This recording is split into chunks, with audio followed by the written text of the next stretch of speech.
రాజకీయమైతే కుప్పంలో గత ఎన్నికల్లో బాబు మీద గెలవలేకపోయినా కూడా మీలో ఒకరిని బలహీన వర్గాల ప్రతినిధిగా భరత్ను ఎమ్మెల్సీగా చేసి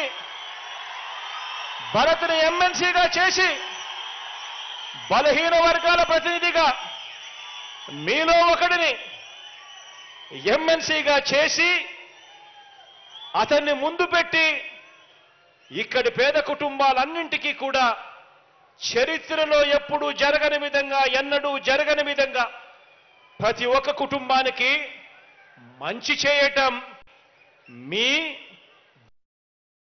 అని చెప్పి కూడా చెప్పడానికి గర్వపడతా ఉన్నా.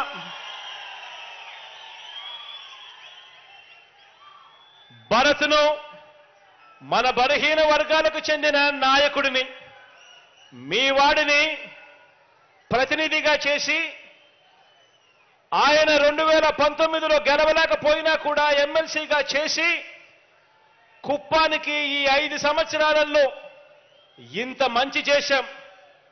ఇదే భరత్ని మీ వాడిని కుప్పం ఎమ్మెల్యేగా ఎన్నుకోండి.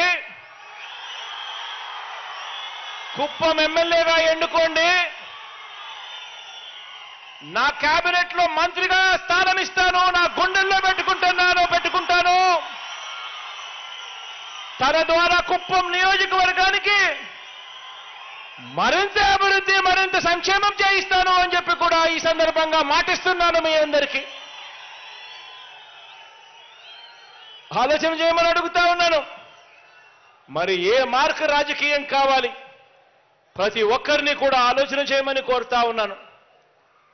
ప్రజల గురించి ఆలోచన చేసే, పేదవాడి గురించి ఆలోచన చేసే, పేదవాడి భవిష్యత్ గురించి ఆలోచన చేసే మీ బిడ్డ మార్క్ రాజకీయం కావాలా, లేక కేవలం ఎన్నికల్లో మిమ్మల్ని ఉపయోగించుకొని తర్వాత గాలి కొదిలేసే రాజకీయం చంద్రబాబు నాయుడు గారు చేస్తా ఉన్న రాజకీయం కావాలా? అందరూ కూడా ఆలోచన చేయండి.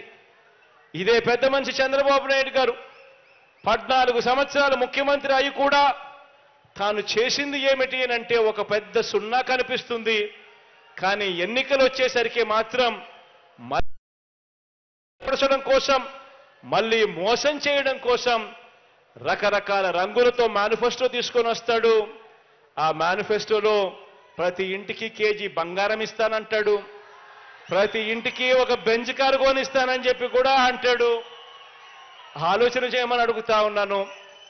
14 సంవత్సరాలు ముఖ్యమంత్రిగా చేసిన ఈ వ్యక్తి, ఏ రోజైనా ఏ మంచి కూడా చెయ్యని ఈ వ్యక్తి ప్రతి ఎన్నికలప్పుడు కూడా ఒక రంగురంగుల మేనిఫెస్టో తీసుకొని వచ్చి ఏ రకంగా ప్రజలను వెన్నుపోటు పొడుస్తా ఉన్నాడు. ఇటువంటి వ్యక్తి మాటలను నమ్మగలమా అన్నది ప్రతి ఒక్కరూ కూడా ఆలోచన చేయండి. ఈ 57 నెలల కాలంలో మీ బిడ్డ ప్రభుత్వం చూశారు. ప్రతి ఇంటికి జరిగిన మంచి చూశాడు. పేదవాడి భవిష్యత్ కోసం మీ బిడ్డ పడతా ఉన్న తాపత్రయాన్ని మీరంతా కూడా చూశారు. మీ బిడ్డను ముఖ్యమంత్రిగా మళ్ళీ మీరు చేసుకుంటే పేదవాడి బ్రతుకులు బాగుపడతాయి, పేదవాడి భవిష్యత్ బాగుపడుతుంది అన్నది ప్రతి ఒక్కరూ కూడా ఆలోచన చేయమని చెప్పి కోరుతూ, మీలో ప్రతి ఒక్కరూ కూడా మంచి జరిగిన మీ బిడ్డ ప్రభుత్వం వల్ల మంచి జరిగిన ప్రతి విషయము కూడా ఇంకా 100 మందితో చెప్పి ఆ 100 మందితో కూడా ఓటు వేయించే కార్యక్రమానికి అందరూ కూడా పూనుకోవాలని మరొక్కసారి మీ అందరికీ కూడా విన్నవిస్తూ, దేవుడి దయతో ప్రజలందరి చల్లని దీవెనలతో